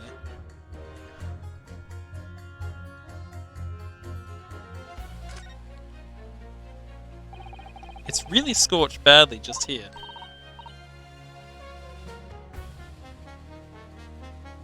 Oh, the strap is broken. Look! This must be where the bullet hit.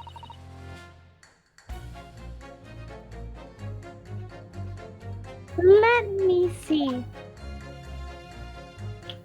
Oh shit! But what the? Iris, look!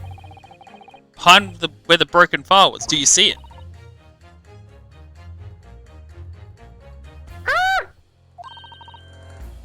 Sorry, the stream is freezing for me for some reason. Oh. She only The said, Skulkin Brothers bullet. what a stroke of luck that it is his pouch. This is an amazing discovery. What this means is, there were 3 bullets fired at Windybanks that night. We found exactly what that juror was talking about. The third bullet. It's time to press that juror again, I think. Oh boy! Now, the summation examination. It would appear the defense is somewhat struggling to alter opinion, Please, my lord, a little more time. After all, that's a new piece of evidence. It could be a valuable clue, and you can't afford to overlook anything here, Runescape. There's still a way to turn this around, somehow. I'm sure of it.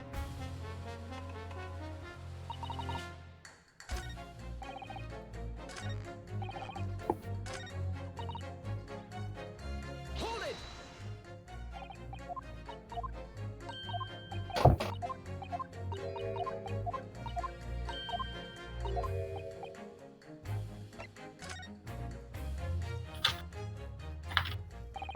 Allow me to show you then. The third bullet. Damn, what do I have to present here? Probably not that case that we just saw. It's literally called the third bullet. Take that! Oh, smug Ryunosuke. Here it is. We discovered it just now. Yes, on the night in question at Windybank's pawnbrokery, another bullet was fired. What is this new trickery, you Nipponese conjurer? Where did you find that bullet? It was lodged inside Mr. Sholmes's pouch. What? This pouch was removed from around Mr. Sholmes's waist before he was taken to hospital, and since then it has been touched by no one. Baby shark. Do you mean to say the shot fired by the Skulkin brothers that night? Yes, as your lordship has surmised, it hit this pouch. But that makes no sense whatsoever. We already know the whereabouts of the bullet fired at Mr. Sholmes. It's clearly visible in this photographic print. Ah!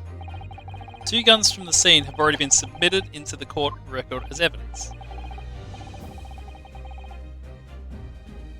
Yes, that of Mr. Windybank and that belonging to the Skulkin brothers.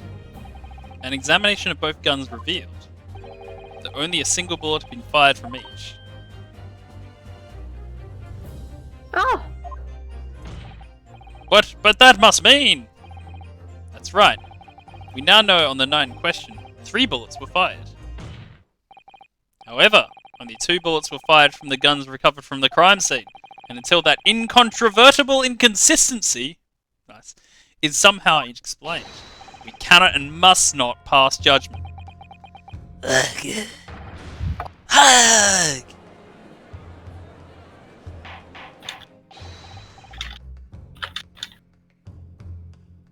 Order! Order! Order!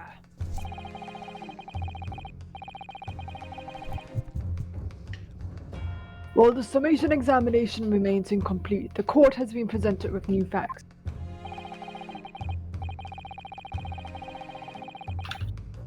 Facts that would appear to shake the very foundations upon which the case against the defendant has been built.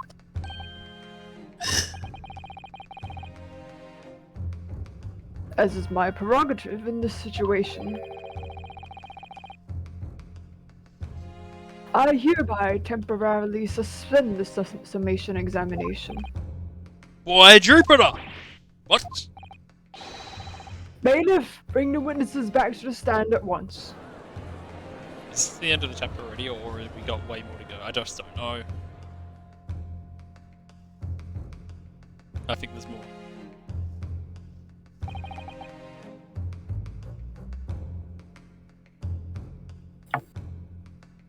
Witnesses, Governor? were you listening to proceedings while the defense carried out the summation examination? We was, Governor, we was! Perhaps we can dispense with tedious preamble. Simply answer this one question. The third bullet has been identified at the scene of the crime. What do you make of that? Make of it, Governor. I don't make nothing of nothing if I can help it up. Is it one of yours? Go blimey, Gov. Go blimey, not a chance. In that case, did you have an accomplice? What? What? Never. The Skulkin brothers work alone. It's just the 2 of us. That's our trademark. The Wet Bandits. Now soon we forget poor Sulky. Only 2 of the bullets from the crime scene originated from the firearms we have in evidence. The third bullet was fired from another gun. Where is it? Lummy, that's an head scratcher.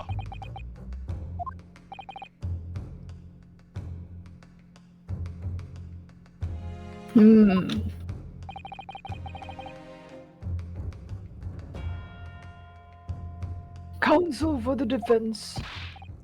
Yes?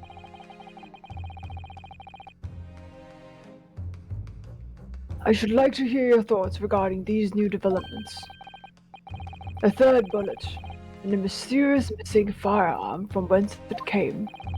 Thinking back over all the testimony we've heard and all the evidence we've seen, I think I'm starting to form a picture of what really happened that night. But look, I think it's clear what this third bullet tells us about the Skulkin brothers. I actually don't know. Hang on.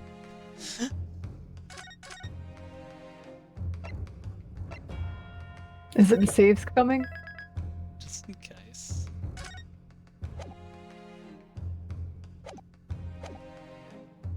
On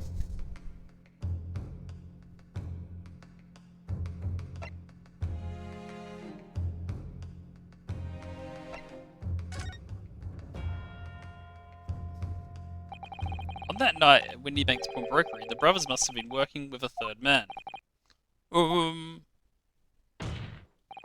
The witnesses are clearly doing their best to cover up the existence of this accomplice. But the evidence all points to the fact that there was someone else present. Someone carrying a gun. Objection!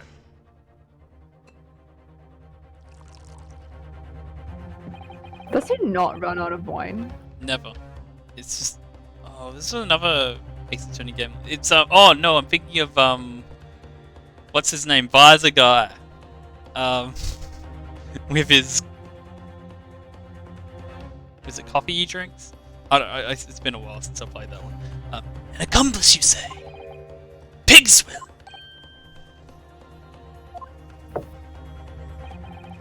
These protracted proceedings have already forced us to endure 2 summation examinations. Yet in all that time, there's been not a murmur of a third man. This apparently wraith-like being exists. The court must be shown hard evidence. Without it, this fantasy will be crushed.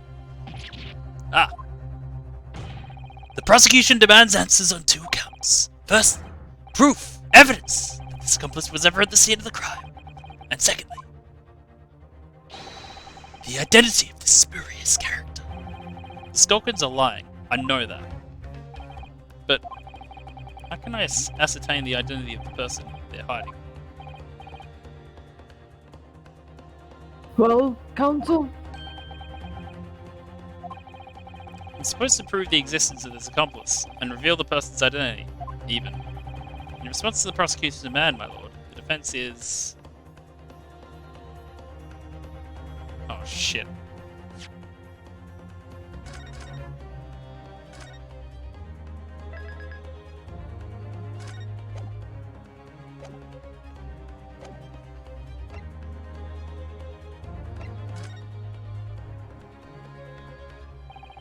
The defense is ready.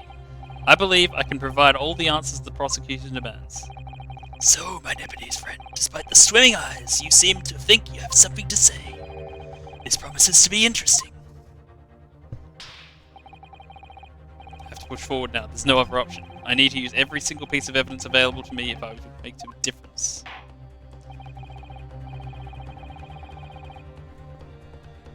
in that case, counsel, I would ask you to present the evidence without delay.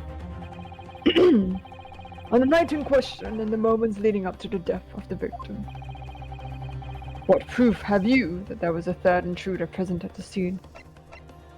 I mean... Bullet? Well, the blood...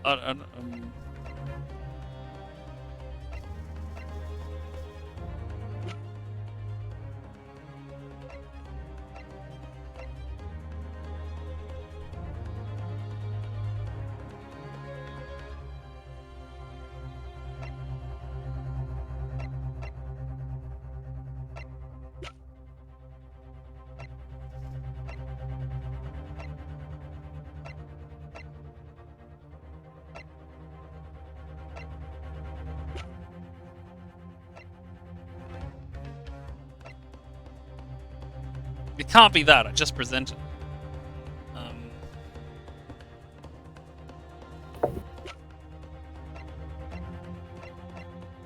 The blood samples? I don't know. Take that! Kind of stuff. The evidence is right here, in this portfolio. Maybe?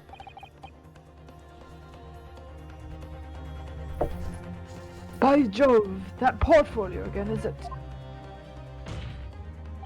Do you expect the court to rifle through your papers itself? Be more specific. You claim one of those blood samples proves the presence of a third intruder. Well, which one is it?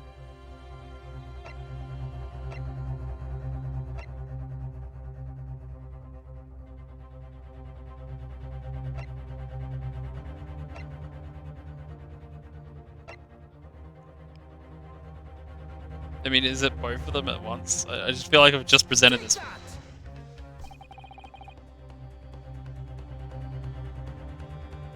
Oh, I probably had to What am I click it. looking at here? Sorry? No, wait. There appears to be some green paint or such like around the bullet hole in the middle of the calendar. It's a blood stain, my lord. A blood stain? Green blood. Curious, even for you. Is the court to understand the intruder was some unhuman creature? Oh, have they never played a Danganronpa or a Raincoat? It's something developed by Mr. Herlock Sholmes. Why, the great detective! New invention, stop. Not yet appeared in stories, stop. It's this, you see. It doesn't have a name yet, though. This fog spray is a chemical that reacts with certain elements in people's blood to change its color. Different elements of people's blood. Yes, everyone's blood is slightly different, you see, because it's made up of different elements. So by seeing what color it changes to, you can tell in a flash whose blood it is. Oh, that brings a whole extra dimension to looking at blood. Talk of blood in cloakroom, stop. Very exciting stuff. As an example, this one shows the blood of the victim, Mr. Windybank. Ah, a striking blue. Yes, so you see, the green colour of this blood stain on the calendar shows somebody else was shot in the main part of the shop. Now, hold fire there, young man. Could it be some from unrelated incident, couldn't it? No, it's not unrelated. The date showing the calendar is the date on which Mr. Windybank was killed. Oh, and almost the 16th means it wasn't the 16th. By golly! Therefore, we could assume that whoever was shot on the same day. Whose blood is it? Well, the Skulkin brothers in the stand don't appear to be suffering any gunshot injuries. Which means it must be the blood of somebody else. The third intruder, in fact. Objection. Whose identity? The court is still waiting to hear. We can't delay this any longer, my learned friend. Who is this alleged third intruder? So, I legit don't know. What if it's Eggert? I was thinking of him Not just showed up yet. because, like, who else here would it be? Like, obviously no. He just hasn't showed no, up yet. it's not her. It's not him. It's not her. Could be him. Is it him? Because they said he was here, right? Huh. Well then.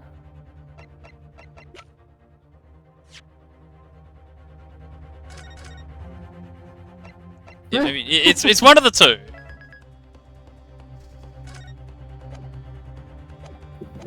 I mean, this would provide a funny thing to say. I guess. Take that. There can be no doubt. This is the shadowy accomplice the brothers have been trying so hard to protect. A lottery? Is that how you decide who's guilty? In that case, the name Ryunosuke Naruhodo should be added to the draw. For being guilty of incompetence! Ugh. Ah! Okay, fair enough. And I bet my lot would be drawn too. Yeah. The identity of this accomplice is our trump card, Runo. Yes, I expect it is. At this point, we're the only ones who know the person. Oh, sorry. Here's what we Okay, do. Iris. Here's what we do. Here's what we do. Here's what we do.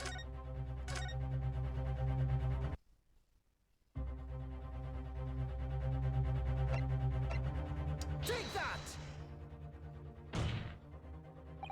The man's name is Eggert Benedict. Eggert Benedict? What on earth are you talking about, Counsel? He paid a visit to Windybank's pawnbrokery on the afternoon before the incident took place. And the accused had attempted to deceive the pawnbroker into releasing this article into possession. That's right. The man identified by the defense, Mr. Eggert Benedict, then attempted to take the article from the defendant by force.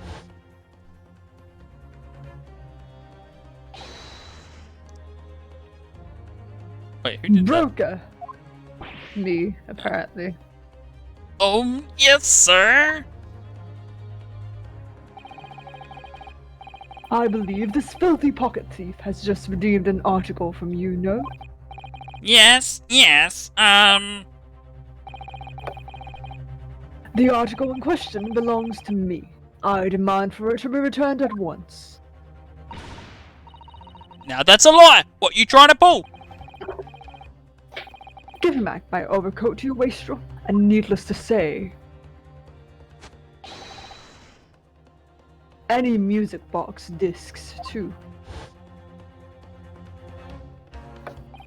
Inspector Gregson was there at the time and can attest to what happened.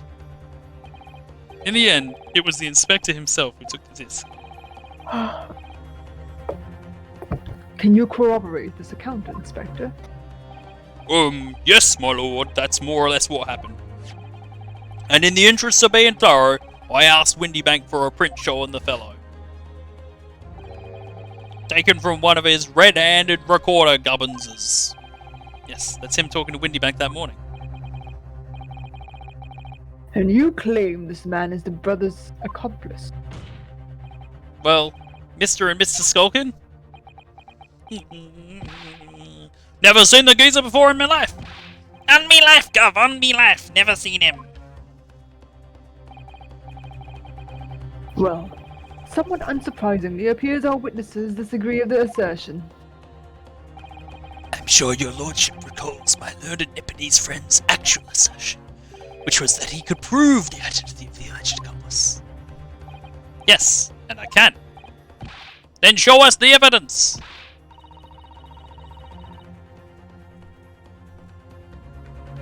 I agree. We must see proof that the clean-cut gentleman in the photograph is the filthy criminal you say it is. This is the last piece of evidence. I've had a feeling that something has been missing in this trial from the very start. But now, I'm going to drag it kicking and screaming into the court.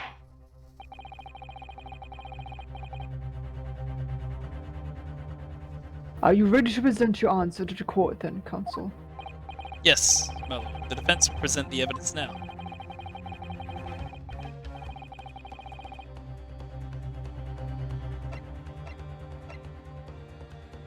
Take that! That proof is right here in this portfolio. Good gracious, counsel. Does that portfolio contain the answers to every question posed? I see you share my interest in claret-colored liquids, my Nipponese friend, but... Enough! The court demands to see further evidence. Which blood sample proves the man you identified as the one shot by the third bullet at the scene of the crime? Take that! As I mentioned before, on the afternoon of the day in question, the defendant attempted, deceitfully admittedly, to reclaim this disc from Windybanks. Which is when the aforementioned Eggert Benedict appeared on the scene, I believe. This man then attempted to purloin the article from the defendant's position, no? That's correct, but I myself was present at the time. It was following this that a minor incident occurred.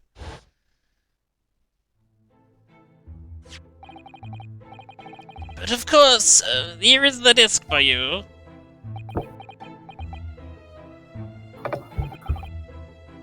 Very well. Why is his coat black now? And I shall bid you farewell. He's wearing her coat, Ah. remember? Wait a minute, that disc is mine! Ugh. What do you think you're doing, you little tramp? You have drawn blood, you filthy animal. Being a music box disc, it has countless small but sharp metal protrusions over its surface. Those protrusions caused Mr. Benedict's finger to bleed. The resulting smear of blood is still visible on the disc now. Goodness. A blood stain, is it? My assistant and I have just analysed the bloodstain here in this very court. Using my trusty fogger gun. Yes. And we added the results to this portfolio. Oh, I say! It's green. It's It's exactly the same blood, same color as the blood around the calendar. Assume those were the people that I Yeah, need to voice. 2 and I 5. forget their numbers. 2 and 5. The evidence is conclusive. The man calling himself Mr. Eggert Benedict, who was in Windybanks earlier in the day, is the accomplice who was present at the scene of the crime at the same night. So there was someone else there! Look at those two brothers now, they're sweating buckets! Oi, what you talking about? It's boiling here! My lord, is the opinion of the defense. It's never hot in England, don't lie. That Mr. Eggert Benedict should be summoned to the courtroom to testify. It would certainly seem that we can ill afford to ignore the gentleman's apparent presence. This has gone on long enough now. This flagrant ignorance of the mechanics of law. We need a break every 2 hours. Yes, I agree. Look, Sholmes, Not you looking at say? the time here. Yes, I've heard the name. The protagonist in a series of short stories for the vulgar classes. A god of detection of some such. And now you employ chemical substances devised by this fantastical persona in the highest court of the land. Do you expect us to take you seriously? The samples made by this plaything are not fit to be called evidence. So the blood stain turned into a shade of green. What of it? Yes, you're successfully proving that no other blood in the world would turn the same color. Well... No! And pray, do not even think Damn, of he got suggesting thanks for Dave. that we should take Mr. Sholmes' word for it. Ugh. Is he right? Is Mr. Sholmes a concoction order? I don't know, I mean, he's a great detective. What are you talking about? He can't let him get away with that. I knew it would come down to this. Of course, Mr. Sholmes' invention isn't going to be recognised by any official body. But whatever choice did I have? I'm just remembering what Father Christmas over there said before.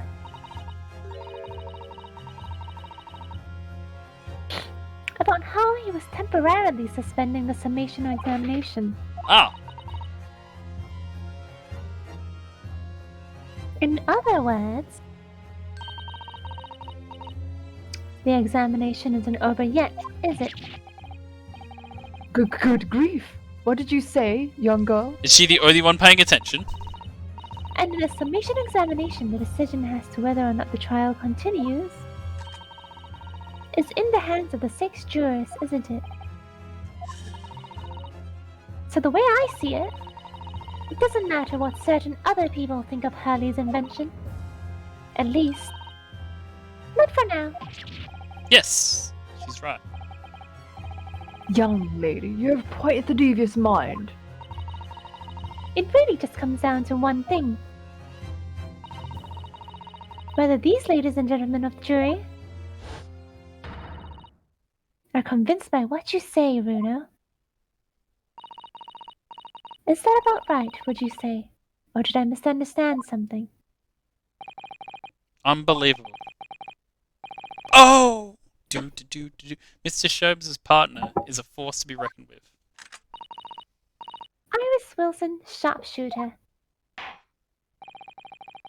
After that shrewd preface of the situation from an entirely unexpected source, who let her into the courtroom, it must be acknowledged that a previous summation examination has yet to reach its conclusion. This is absurd. Ladies and gentlemen of the jury, the court now looks to you for your final leanings in this matter. As proud citizens of Her Majesty's Britain, I'm sure you will come to fair and just conclusions. Ooh. So then, state your final decisions in turn, please. Guilty. Not guilty. Not guilty. Guilty. Oh, Guilty. Not guilty. what the hell, Doctor?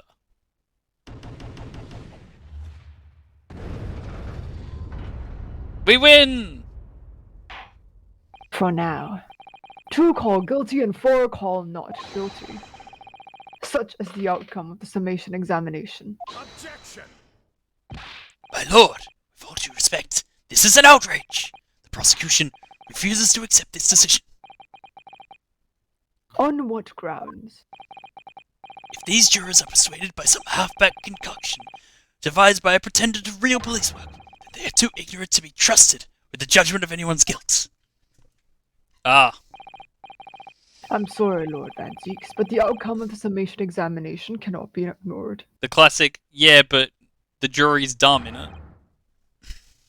The trial will continue. The prosecution always has that. Ah! Just hate the fact that you keep saying in it. They're British. Nevertheless, we find ourselves in a rather awkward situation. The defense has very reasonably requested a subpoena of a new witness. But sadly, I fear that will be impossible, as he is dead. What? The name the gentleman gave for himself, Egbert Benedict. Quite clearly false. Wow, for once? I don't believe it! Just when I managed to prove the man was there and that. Meanwhile, let's go back to apple and pear. I mean, they're Japanese. Could I say something? Who was that, please? Who spoke? It was me, my lord. Jury number 5. One of those scoundrels who said guilty. What have you to say, madam? If possible. Inspector, Me? Ma'am? I wonder if you might show the photographic print to me again. The one in which the gentleman is shown. Oh my god, it's his wife. Oh, right. You mean this It'll one, be pretty Mr. funny. Benedict?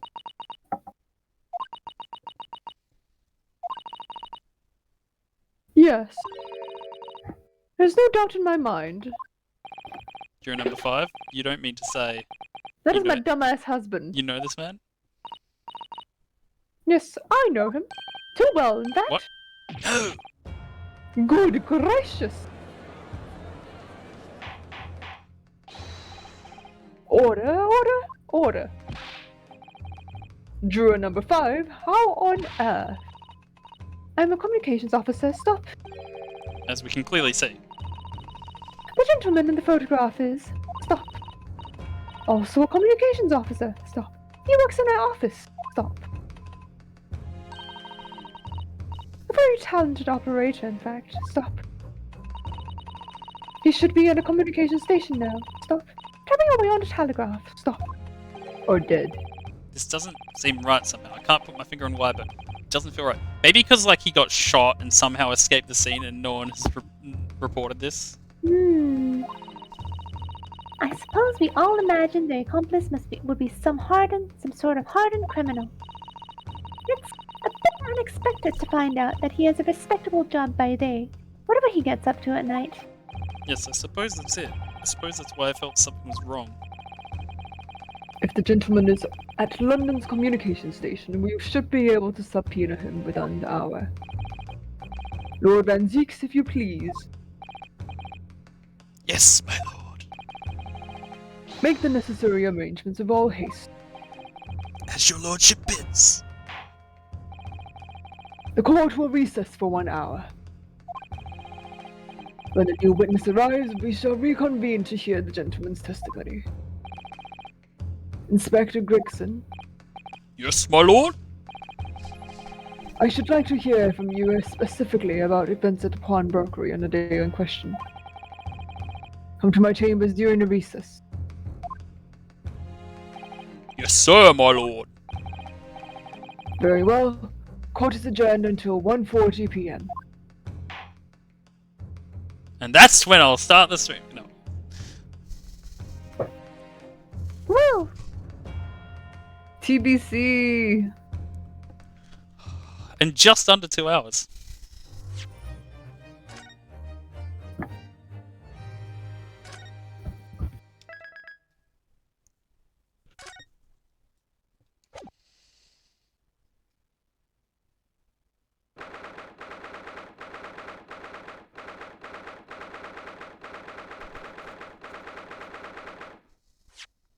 So when do you want to do it again? Let me get back to you again. I might be good Saturday and Sunday, but I might be really tired on Saturday. Alright. Yeah, Thursday's no go for me. Mm. get to it. And I'll just hush this be done. If you're watching this live or via VOD, good morning, good afternoon, good evening, etc, etc, etc, whatever time it is, doesn't really matter. I'm just noting the fact that people do things at different times, and it's even different times people do right now, you know, like, that's just how it works. And, oh, hi, Ducky, also. So, the most important thing, hope you have a good time, see you next one, and, you know, all that sort of jazz. And this is where I lean in really close to the camera and say, bye!